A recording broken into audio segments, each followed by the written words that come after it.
My parents couldn't afford to send me to college, so I decided to apply for a student loan. When my brother found out, he offered to support me. Over the 4 years of college, I borrowed a total of 40,000 yuan from him. After graduating, he refused to let me repay the money but demanded that I cover his family's expenses instead. From my sister-in-law's clothes and bags to buying a house, a car, and raising my nephew, the cost ran into hundreds of thousands. And each time I tried to refuse, my sister-in-law would scold me for being ungrateful. Later, because of their endless demands, I worked overtime day and night, eventually collapsing at my workstation. It was only after my death that I found out my parents hadn't been able to afford my tuition because they had given all their savings to my brother and sister-in-law. The so-called support was merely a way to make me learn gratitude. After being reborn, I returned to the time right before starting college. Chapter 01. The day I took the student loan application to my dad for his signature. My brother Paul came to me voluntarily. Dad is getting on in years, and you're still asking him to guarantee a loan for you. As his children, we shouldn't be so ungrateful. Let me pay for your college. In my past life, hearing those words moved me to tears. I thought he was the best brother in the world and silently vowed to work and study hard to pay him back as soon as possible. Later, with the help of scholarships, part-time jobs, and some support from my brother, I finally made it through college. After graduating, I calculated the money I borrowed from him. It came to 40,000 yuan. I repaid him with double the interest rate of a commercial loan. But he got angry. We're family. Why talk about repayment? If you know how to be grateful, just help out the family more in the future. And so, from the start of my career, my sister-in-law would send me links every few days: clothes, jewelry, makeup, baby formula, diapers, utility bills, all for me to pay. Remembering my brother's kindness, I never complained, spending over 100,000 yuan. Later, when they bought a house in a good school district, they borrowed 200,000 from me, and another 100,000 to buy a new car. They never mentioned paying it back. 10 years after graduation, I was still living in a partitioned room from a sublandlord, eating 10 yuan takeout. The guys who pursued me would leave once they saw my situation. Later, when my nephew needed to attend a private school, my sister-in-law asked me for money again. I really couldn't afford it and suggested she consider a public school instead. She cursed at me. Back when you were going to college, we were struggling too. Did your brother ever say he couldn't afford it? And now, with just one, I can't afford it. You want to take away my son's right to a quality education? If not for your brother, you'd be working in a factory screwing bolts right now. Without your brother, there'd be no you today. Every cent you make now is because of him. My mom also pressured me. Your brother bore your sister-in-law's anger to support you back then. You mustn't be ungrateful. I had no choice but to work during the day and take on part-time jobs at night, working 2 jobs simultaneously. Eventually, after countless sleepless nights, I collapsed at my workstation. The insurance purchased by the company paid over 1 million yuan. My nephew successfully got into a private school. My brother and sister-in-law bought a new car, and their family lived a prosperous life. My mom and dad, chatting idly, had 3 parts regret and 7 parts comfort. Good thing we let Paul pay Anna's tuition back then. Otherwise, how could the siblings be so close? Over the years, he's bought 3 houses. If his sister hadn't helped, the pressure would have been much greater. Just a pity our daughter wasn't lucky and left us early. Only then did I learn that the year I went to college, the 700,000 yuan my parents had saved was all given to my brother and sister-in-law to invest in their shop. On top of that, my dad sent them 6,000 yuan each month to support the couple. The so-called support had been a decision made by the whole family, all to foster sibling relationships. So that after graduating, I would devote myself to helping the family. These were the family members who loved me. Chapter 02. Anna, you have to remember that your brother took on debt to pay for your college. You must repay this kindness properly in the future. My mom's voice pulled me back to the present. I was dazed for a moment before quickly regaining my clarity. I grabbed the application form and said to Paul, "Brother, you're right. Dad is getting older. We shouldn't make him worry about taking out a loan for me anymore. So I've decided to apply for a campus loan, which doesn't need a guarantor. Don't worry about it. What they didn't know was that there were two types of student loans. One was a provincial student loan, and the other was a campus loan. The former needed a parent's signature, while the latter didn't. In my past life, I was fooled by the illusion of family love, indulging in their lies. I thought my brother was really looking out for me and obediently gave up on the loan. But later, whenever I needed money, I had to deal with my sister-in-law's attitude, and getting any help was a constant struggle. The emotional debt, however, was one I had to repay for my entire life. Paul's face changed. How can that be right? Mom and Dad are still here, and even if they weren't, there's me, your brother, letting you take out a loan for college. What would people say? I scoffed inwardly. So that was the reason as well. Not only was it convenient for their future demands on me, but they could also boast to others that they had supported their sister. They got both the reputation and the benefits. Brother, I know you mean well for me, and that's why I can't let myself be a burden to you. Don't worry, I'll always remember your intentions, and I'll make sure all our relatives know that I have a good brother. With that, I gathered my things and left. In this life, I wanted to see, without this so-called kindness, who would truly lose out. Chapter 03. After half a month into the new school year, the loan was successfully approved. The class president learned about my situation and asked if I wanted to apply for financial aid. I smiled bitterly. We have a car and a house, and my parents' income isn't low, so there's no way I qualify as a student in poverty. In well-off families, it's often the daughters that live like they're poor, such as the custom around here. Fortunately, with 10 years of experience as a coder in my previous life, I at least have a marketable skill. During college, I started taking freelance coding jobs online. Depending on the project size, I could make anywhere from a few hundred to a few thousand yuan. Together with scholarships, I was living pretty decently. As expected, my parents soon started probing, asking how much I was making with my side jobs and how much I had saved. Occasionally, they'd send me pictures of my father working at a construction site, sweating under the blazing sun. His face was flushed red, eating steamed buns with pickled radishes. Your sister-in-law is about to give birth, and the whole family is under a lot of pressure right now. You should try to be more frugal.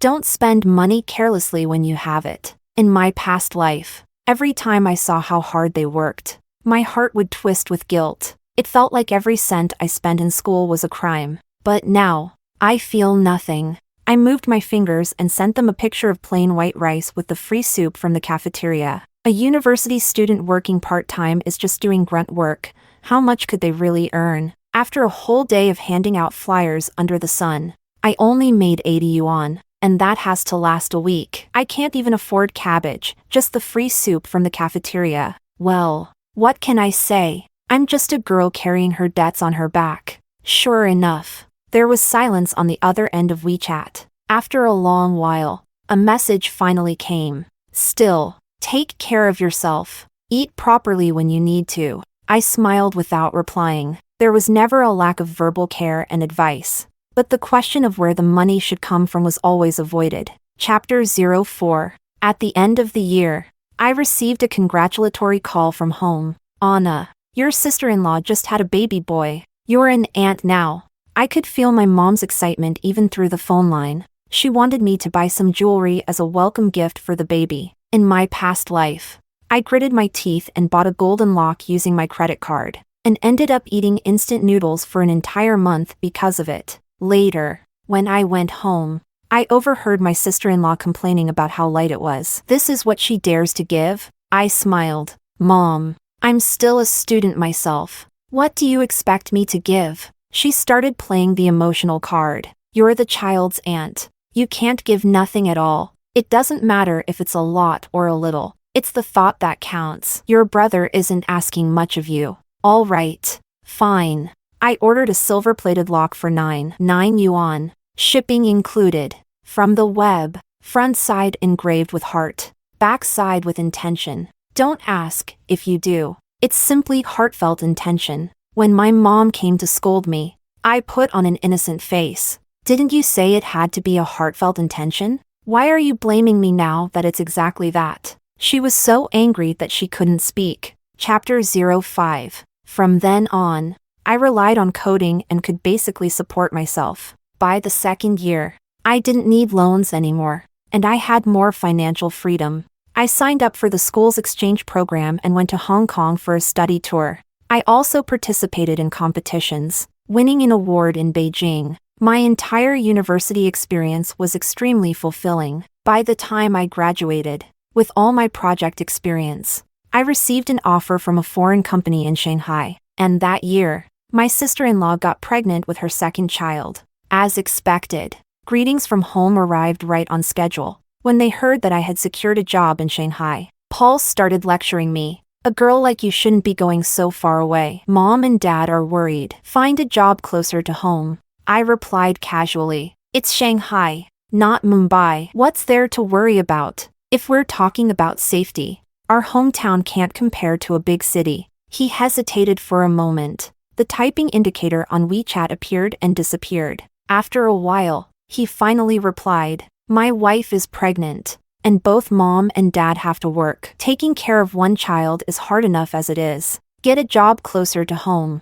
Come back often to visit. The family can take care of you." The stream of words transformed into an abacus, each bead bouncing off the screen, smacking me in the face. In my past life, my job wasn't far from home. I came back almost every weekend, shopping, cooking, taking care of the kids, accompanying my sister-in-law to her prenatal checkups. I always had to bring gifts. Whenever I went back empty-handed, her expression would turn sour. Each trip cost me hundreds. Eventually, I was just too exhausted and didn't want to go back anymore. Then came the usual complaints: a white-eyed wolf who doesn't appreciate kindness. She won't even come home. So-called being cared for was nothing but me being drained dry. I sneered and sent back a heartfelt voice message. "Brother, I know you're just concerned for me, but I've grown up now, and I have the ability to live independently. How could I keep depending on Mom and Dad? Don't worry, I'll take care of myself out there. As for my nephew,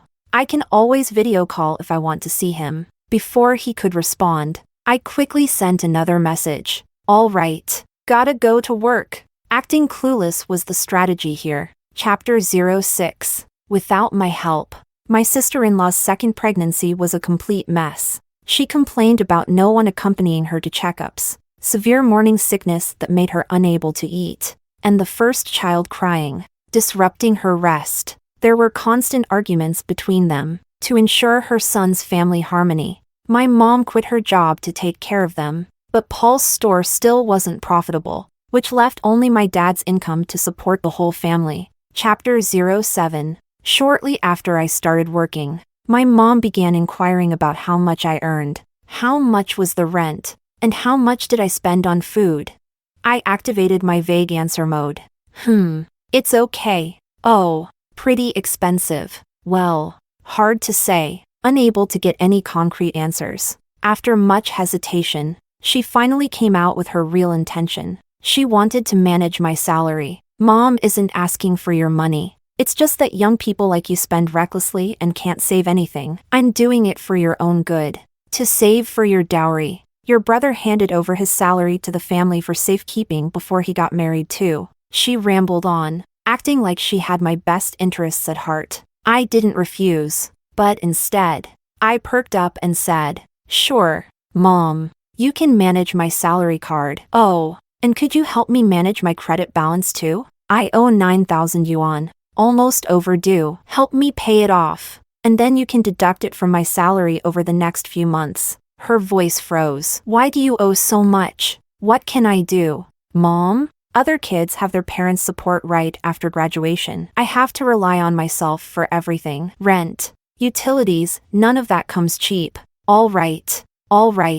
She cut me off. "I've always told you to save, but you never listen. Good at spending, not so much at earning. Figure it out yourself." Then, all that was left was the beeping sound of a hung-up call. Oh well, hurts the feelings a bit. I idly tapped the screen. Chapter 08. This time around, without their endless demands, life was so much easier. The job at the foreign company was 9 to 5, with weekends off. The salary and benefits were quite generous. I rented a small studio near the company, wore cute dresses, got my hair beautifully curled, and went out for hot pot, barbecue, and skewers with friends. After dinner, walking by the Huangpu River, watching the moon slowly rise over the water, the Oriental Pearl Tower shining among the stars, I spread my arms wide open to the wind, feeling, for the first time, the beauty of the world and that life was worth living. I thought of my past life after starting work,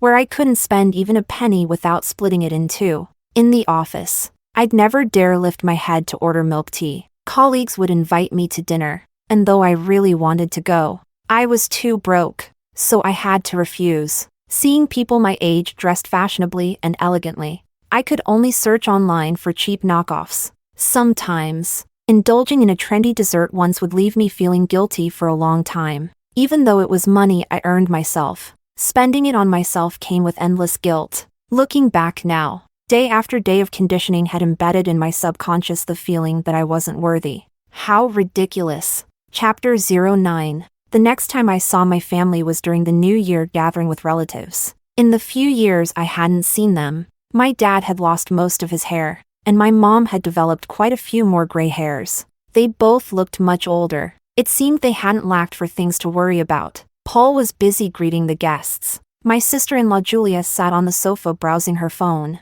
She was 6 months pregnant and being treated as very precious. The entire morning, she bossed my mom around, asking her to throw away the trash, calling for a towel, scolding her for making the formula either too cold or too hot. My mom was holding her grandson while also attending to her daughter-in-law, running around endlessly. Chapter 10. At the banquet, the elders praised my brother for being capable, for having helped a sister graduate from a prestigious university, and they didn't forget to advise me. Anna, you have your brother to thank for being able to attend college. Now that you've graduated, you need to repay your brother and sister-in-law properly. Yes, exactly. One should never forget where they come from. Ungrateful people never get far. You're an aunt now. Treat your nephew and niece as if they were your own. Only then can you truly repay the love your brother has shown you. All my aunts and great-aunts chimed in, urging me one after the other. Just like in my previous life, everyone believed that he had funded my college education. Paul, with a calm face and smiling broadly, didn't deny it. I understood everything perfectly. Although, in this life, I hadn't owed him a penny. That didn't stop people from taking credit where none was due. In the years I had been away, I had no idea what kind of stories they had bragged about in front of others. I took a sip of tea, neither hurried nor angry, and said, I went to college on my own student loan. I didn't spend a penny from my brother. The smiles of my relatives froze, and the atmosphere turned awkward in an instant. Paul hurriedly said, Oh, come on. We're family, no need to talk about debts. Mom and dad were in poor health. My sister needed to go to school. As her older brother, it was only right for me to share the burden. Julia added sarcastically, Yes, although we did our best. Students these days are really high maintenance, 3,000 or 4,000 yuan a month. Just like that, our family, unfortunately, is limited in resources. We couldn't match others. And we couldn't meet my sister-in-law's high expectations. Between the lines, they made it sound like they really had supported me. They also labeled me as vain, competitive, and ungrateful. Quite the storytelling skills. Everyone started advising me again. Your brother and sister-in-law are ordinary people. They have their own lives to live. Supporting you through college wasn't easy. One must learn to be content. I smiled. I pulled up the student loan records on my phone and cast them to the TV screen. Looks like everyone misunderstood. My brother did offer to help, but I didn't want to bother him. I managed through college on my own. The relatives looked up at the screen, their expressions stunned. I swiped my phone again, projecting an application for financial aid. Actually, I even applied for a poverty grant back then. Unfortunately, the family's financial situation didn't meet the requirements. I put on a regretful and disappointed expression. I explained it already, even though my parents earned quite a bit. My brother and sister-in-law were investing in a shop and having a second child. It was tough for them, but my teachers and classmates just didn't understand. By this point, anyone who understood had gotten the message. The relatives exchanged glances, and their expressions toward Paul and Julia shifted subtly. Paul's smile slowly faded from his face, and Julia's expression turned dark. My dad quickly stood up to smooth things over. All right. It's the new year, do we really need to argue over such trivial matters? Hurry and turn off the screen. Let's eat. Ha. After playing dead for so long, finally showing some life. Ha. Chapter 11. After the meal, the relatives had left. The whole family looked upset. My mom pulled me over to sit on the sofa. Anna, how could you embarrass your brother like that in front of others? I acted clueless. Wasn't everyone here family? What's wrong with saying it? She was angry. Even if they are relatives, you should know what to say and what not to say. I still had an innocent look on my face, but I really did rely on myself for college. Didn't you teach me to always tell the truth? Mom? How could I deceive the elders? She stomped her foot in anger. In any case, don't bring up the loan again in the future. I shrugged casually, feeling utterly delighted inside. Chapter 12. In the afternoon, I was getting ready to leave, but Paul asked me to stay for a few days. He said it was rare for me to be home, and we should spend more time together as a family. Julia, with a sour face, said sarcastically, "Sure, stay if you want, but you can't just freeload." Oh, so staying in my own home is freeloading now? I looked at Paul. Brother, didn't you say the whole family was eager for me to come home? But it seems like my sister-in-law isn't welcoming me. That's not what your sister-in-law means. He pulled me aside, lowering his voice. You know, staying at home still costs money, and Julia's bound to have some thoughts about that. So how about this, you take your nephew out this afternoon, buy some things, and bring a gift for your sister-in-law. While you're here, just be helpful, say less, do more, keep an eye out, and Julia won't give you a hard time. In my previous life, he taught me to behave like this too. At that time, I obediently listened to him, worked hard, gave gifts, and tried to please Julia. I often took my little nephew to the mall, and each time, the brat would always pick the most expensive things. If I refused to buy them, he would cry, throw tantrums, and lie down on the ground, refusing to get up. When we returned, he would complain that I had bullied him. I spent the money and still got blamed. Chapter 13. I didn't respond directly. I slowly walked to my room and opened the door. Unsurprisingly, it had already become Julia's storage room. I glanced at Paul and then at my parents. Smiling, I said, "I'd like to stay, but where will I sleep?" My mom looked embarrassed and explained, "You don't come home often, so the room was empty. Your sister-in-law just put some things in there. You can make do and sleep on the sofa for these few days. Mom will make it up for you, and I promise it'll be more comfortable than your old room." I almost laughed out loud, so I had to spend money and work hard, bow down and humble myself, all just to earn the privilege of sleeping on the sofa for a few days. Sometimes, it's really hard to understand. What exactly is the role of a daughter in a family? She's family, but there isn't even an inch of space for her at home. She's a guest, but she doesn't receive even the basic courtesy that a guest would. I spread my hands and sighed. My back aches from work, and I finally get a few days off, only to be told to sleep on the sofa. This is going to kill me.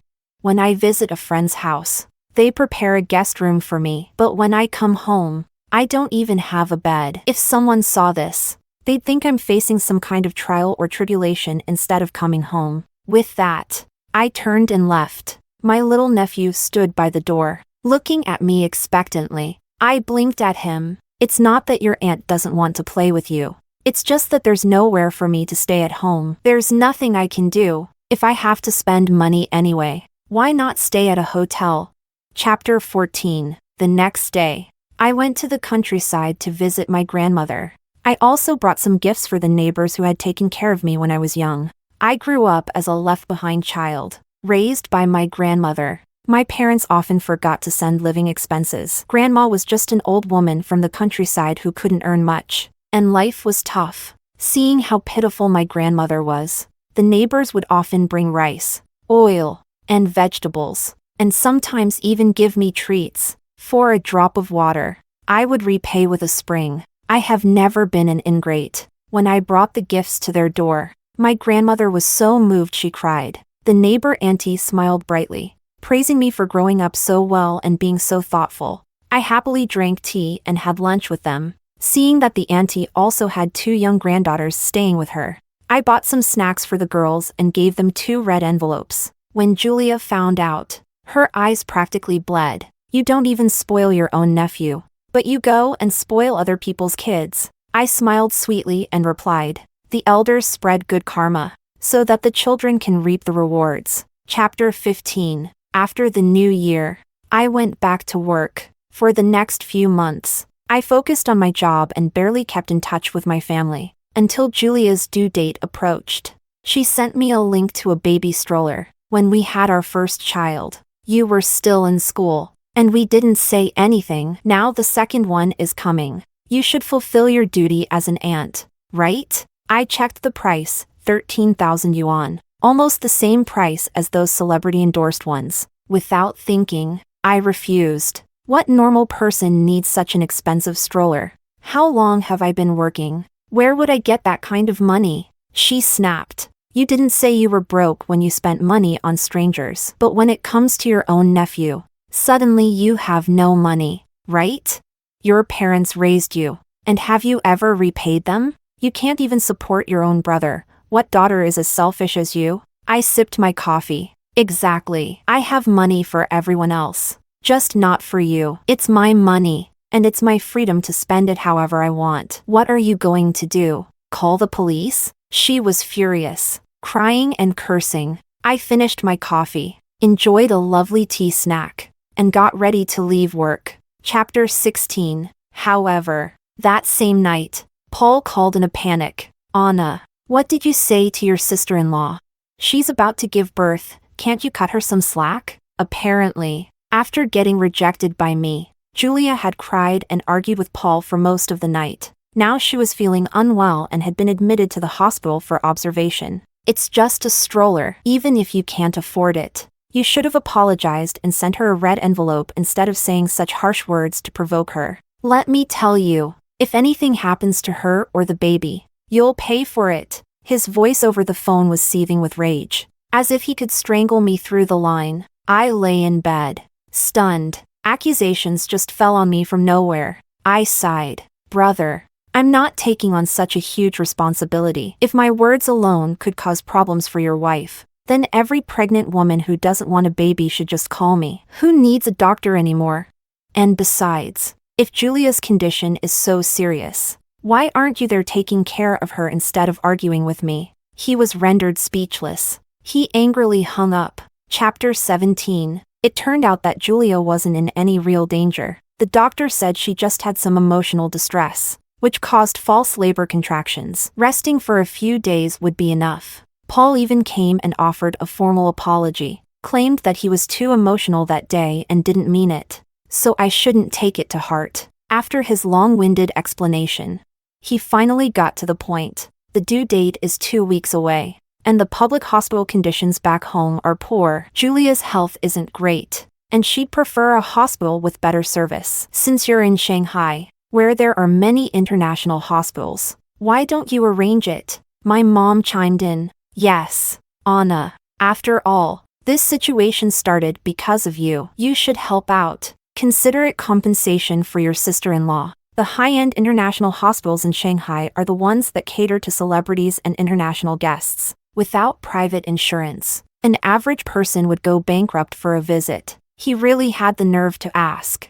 I didn't refuse outright but instead started calculating the costs. All right, brother. Do you want United Family or Jehui? The consultation fee is a couple thousand, and the natural birth package costs 70 or 80,000. You send me the money first, and I'll book it right away. Apparently, this was beyond what he expected, and his voice became agitated. That expensive? Are you kidding me? Private hospitals have fixed prices. If you don't believe me, you can call and ask. He went silent. After a moment, he spoke again. All the family's money is tied up in inventory right now. How about you cover it first? And once the goods sell, I'll pay you back. His store had been losing money year after year. Waiting for him to make a profit? Probably in the next lifetime. I shrugged. Then there's nothing I can do. I just paid rent, and I don't have a penny left. If you don't have money, why don't you borrow some from your boss or colleagues? Having a baby is a big deal. It can't be taken lightly. We're family. You should help out. Would I, as your brother, take advantage of you? I was getting more and more speechless. Borrow money from colleagues? That would be the end of my job. Brother, are you joking? The workplace frowns on colleagues getting into financial entanglements, and the company policy also doesn't allow it. He then switched to his lecture mode. If you don't say anything and they don't say anything, who would know? It's just that you're not good at getting along with others. I've always told you to be diligent at work, clean up, make tea for the boss, run errands. Once you build those relationships, you'd have no problem getting favors. My silence was deafening. It was hard to believe that these words were being said by a living person in the 21st century. Absolutely absurd. Oh, since you're so good at networking, how much have you earned? Why are you still asking your sister to pay for your wife's childbirth?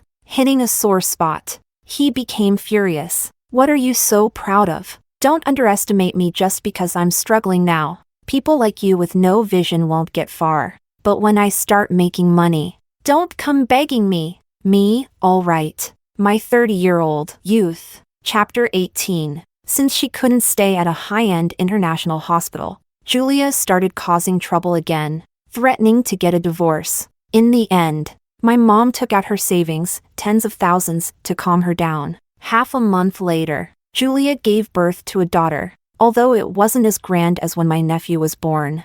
The whole family was still happy. Having both a son and a daughter is a dream for most families. Julia posted her thoughts on her second child in her circle of friends. A son having a sister means support, and a daughter has a family. When we're gone, they'll have each other in this world as companions. My children will definitely support each other, unlike some people who are selfish and cut ties with their own family. When I saw it, I found it absurd and laughable, because when I was a child, my mother said the same thing, and the reality was that after my brother got married, I no longer had a home. Chapter 19. This time around, without my support, their second child life was clearly not as blissful. The pressure of raising two kids was immense. The baby formula for my niece, the diapers, my nephew's kindergarten tuition, everything cost money. Julia insisted on premium upbringing. Everything had to be the best and the most expensive. My dad's salary wasn't enough, even with all the subsidies he provided them. Naturally, they couldn't buy a home in a good school district or get a new car like in my previous life. Their daily life was full of quarrels and chaos. Meanwhile, my career was thriving. In my third year at work, my direct supervisor resigned. I applied for the department vacancy. With my project track record, I successfully got promoted to team leader, with a 30% salary increase. Chapter 20. When I went back to visit my grandmother again, I accidentally found out that my neighbor's aunt's granddaughter was about to drop out of school. I remembered those two little girls I had given red envelopes to. The elder one was named Lily, currently in 9th grade, and the younger one was Laura, just in 5th grade. Their parents had had an accident a few years back, their mother passed away, and their father was paralyzed. The two grandparents were taking care of their granddaughters through odd jobs. Last month, the children's grandfather passed away from a stroke. The neighbor aunt couldn't afford to support both kids anymore, so she had to sacrifice one of them. After hearing this, I felt conflicted. After much consideration, I sought out the little girl and decided to sponsor them. Having been through the rain myself,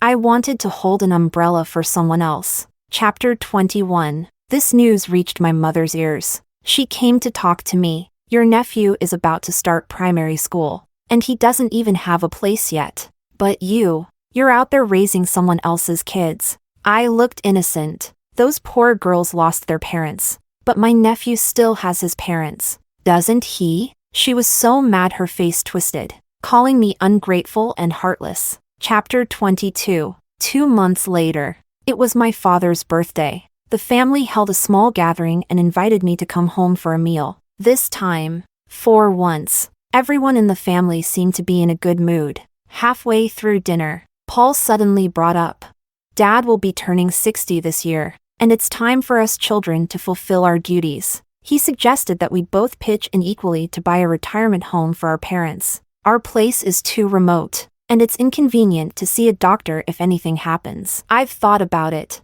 and we should buy near People's Square, a good location, close to the hospital too. He spoke while showing the houses he had visited. All 4-bedroom model homes. People's Square, if I remember correctly, is also the area with the best schools in the city. I took a slow sip of my tea. If it's for our parents, why do you need 4 bedrooms? He said.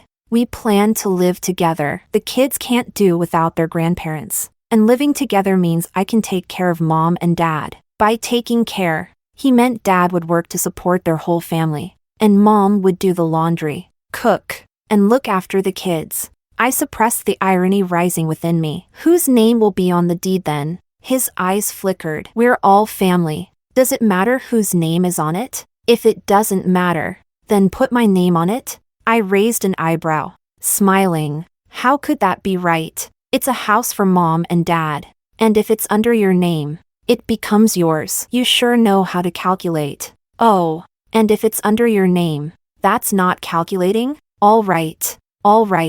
Stop fighting. My mom interrupted. We were originally planning to put it under your dad's name, but your nephew needs to be enrolled in school, so we'll just put it under your brother's. We're all family. Don't be so particular. You put in the money, and the family will leave you a room. When you get married, you'll have a place to stay when you come home for the holidays. I was amused. It had been a long time since I'd heard such a ridiculous joke. I tilted my head and observed this family. So, you want me to put up half the money for a school district house for your son? Mom, do I look like a fool? Paul wasn't pleased. What do you mean by buying it for me? I already said it's a retirement home for Mom and Dad. Whose name they put on it is up to them. They raised you, fed you, clothed you, and put you through school. Isn't it your duty to repay them? Other daughters hand over their salaries right after graduation. What have you done for Mom and Dad? How much money have you given them? You need to learn gratitude. It was our parents who gave us life. They could ask you to buy a house or even give your life, and it would be justified. He rambled on, his self-righteous arrogance spreading over the table like a stench, making all the dishes instantly unappetizing. I really didn't feel like arguing with him. Yeah, I'm ungrateful, heartless, and lacking filial piety, but no one is more filial than you, right? With you, the model son, there's no need for me to pitch in for the house. You can get a 4-bedroom place. Heck, even a seaside villa if you want. Go for it. Whether our parents can live in luxury depends on you. With that, I turned and left. However, after just one meal, my bag disappeared. It was an LV handbag, with my ID card, bank cards, and a bunch of important documents inside. Chapter 23. Everyone had been at the dining table eating just a moment ago. Only one person had been playing near the sofa. So, I looked toward my little nephew. Julia immediately stepped in front of him, glaring at me defensively. What do you mean by that? Are you saying my son stole your things? Paul chimed in too. It's just a bag, right? Buy a new one later. Don't scare the kid. I didn't say anything. I simply took out a formaldehyde test strip. This bag is a fake I bought at a leather market. It was cheap, but the leather quality wasn't great. I did a test on it this morning, and it turns out it's been soaked in formaldehyde. Contact with it can cause cancer, and it's even more dangerous for children. Now the whole family panicked. Julia was stomping her feet anxiously. Why didn't you say so earlier? Are you trying to hurt my son on purpose? I rolled my eyes and sneered. I watched as she hurriedly took my nephew to wash his hands, then rushed into the room to throw the bag out. Take your things and get out. If anything happens to my son, you won't be able to pay for it in your lifetime. I caught the bag steadily. As I was leaving, I turned and smiled at her. Oh, by the way, sister-in-law, I forgot to mention, this one is genuine. The one soaked in formaldehyde has already been thrown away. My bad memory. After that, I ignored her furious curses and walked out. Chapter 24. Unable to get anything out of me, and with not enough savings for a house, My parents decided to buy a small old apartment. But Julia said, living in a small apartment is oppressive. It's not good for the child's development. Paul also said that buying an old and broken place was embarrassing. With no other options, my dad had to shamelessly ask around for loans. But even after asking every relative and friend, they still couldn't gather enough money. My mom came to me again to work on my thoughts. Helping your brother is helping your parents. When we're gone, he'll be your only family left. If you get bullied at your in-laws' place after you get married, won't it be your brother who stands up for you? If you don't help him now, no one will have your back in the future. And you'll regret it. I calmly ate my dessert. A man who can't even stand on his own 2 feet and is still mooching off his parents at his age, how exactly is he supposed to back me up? Marriage isn't mandatory, and even if I end up with a jerk, spending a few thousand to hire a lawyer will solve it. No need to spend hundreds of thousands for someone to have my back. She was once again left speechless. Chapter 25. Seeing that I wasn't responding to either soft or hard tactics, and the whole family was at a loss, Paul found a new opportunity. The A-shares market, which had been silent for a long time, suddenly came back to life. Paul suggested mortgaging our parents' current house to try our luck in the stock market, saying we could definitely make money. Thus, the last safeguard for our family's livelihood was mortgaged away just like that. In just a couple of days, the profits were soaring. He even called me specifically to boast. See that? You underestimate me. I just smiled and didn't say anything. In my previous life, the stock market also surged around this time, but it wouldn't be long before it crashed and made everyone question their life choices. Knowing Paul's personality, he definitely wouldn't stop while he was ahead. The outcome was predictable. Our parents lost their last house too, but that wasn't even the worst part. Chapter 26. A few days later, I received another call from my mom, crying her heart out. Anna, it's a matter of life and death. You have to save your brother. Paul had gone mad after his stock trading failure and tried to jump off a building. Fortunately, he was caught by the neighbor's balcony below, and now lay in the hospital with broken bones. After waking up, he insisted on seeing me. Chapter 27. I walked into the hospital room, and Paul lay there wrapped up like a mummy. When he saw me, he began to struggle. I was the one who paid for your college. You can't just be ungrateful. He actually remembered. I stood beside his bed, watching him get agitated, and laughed. You remembered the past life. Huh? Did you enjoy spending my compensation money? He was shameless. You only have yourself to blame for dying early. The compensation was for the family, so why shouldn't I spend it? If it weren't for me, would you have gone to college in your last life? Would you have gotten a decent job? So, without you, did it stop me from going to college in this life? I stepped closer and looked at him calmly, as he rambled on. But what about you? Without the so-called kindness as leverage, how come you're failing now? His voice grew agitated. What do you mean, leverage? I paid for your education and ended up raising an enemy? Truly, giving someone a little help earns you resentment instead of gratitude. You're just an ungrateful wretch. And no excuses can change that. I've been called ungrateful for 2 lifetimes now. In the last life, you lent me 40,000 yuan, but you took at least 400,000 from me in return. You can't count it that way. If I gave you a bottle of water in the desert, do you just give me another bottle when you're back in the city, and call it even? Funding your education was a huge favor, and you'd never pay that back, even in 2 lifetimes. I was amused again. But was that bottle of water really yours? And who led me into the desert in the first place? Someone shamelessly occupied resources that should have belonged to me, then turned around and acted all generous while tossing me some scraps, expecting gratitude from me. It's absurd and laughable. If you want a return, then call it an investment. Don't dress it up as some grand favor to make yourself look good. 40,000 yuan. For years of time, what kind of financial product yields over 10 times the return? You talk about favors because you know, with a normal investment, your principal wouldn't even come close to the return you expect. You just want to gamble small for a big return. My voice was calm, and each word struck right at his sore spot. The muscles of his face twitched beneath the bandages, and he ground his teeth audibly. Before he could speak, I continued, funding a college student so you can demand a lifetime of return, then why bother jumping off a building?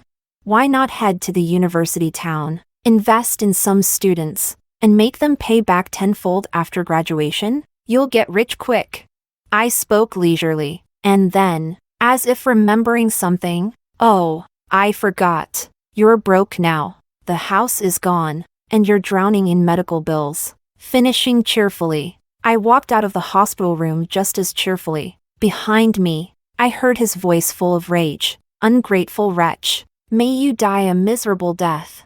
Chapter 28. Afterward, my parents came to me crying several times, but to no avail. They had no choice but to transfer ownership of the family shop to gather enough money for Paul's treatment. My mom, while taking care of the kids, took on a job cleaning in the neighborhood. My dad, at his age, worked 2 jobs. Julia cursed people daily, complaining about her unfortunate marriage and their lack of capability. The whole family was in chaos. The 2 elders had worked tirelessly for most of their lives and ended up with nothing but illnesses in their old age. Chapter 29. In the following years, my career progressed steadily, and I was promoted to middle management. The 2 young girls I sponsored both got into college. After Lily graduated, she started transferring money to me. Grandma always told me that one must understand gratitude. Sister, all the money you gave me over the years, I will pay back double. I accepted the principal but refused the interest.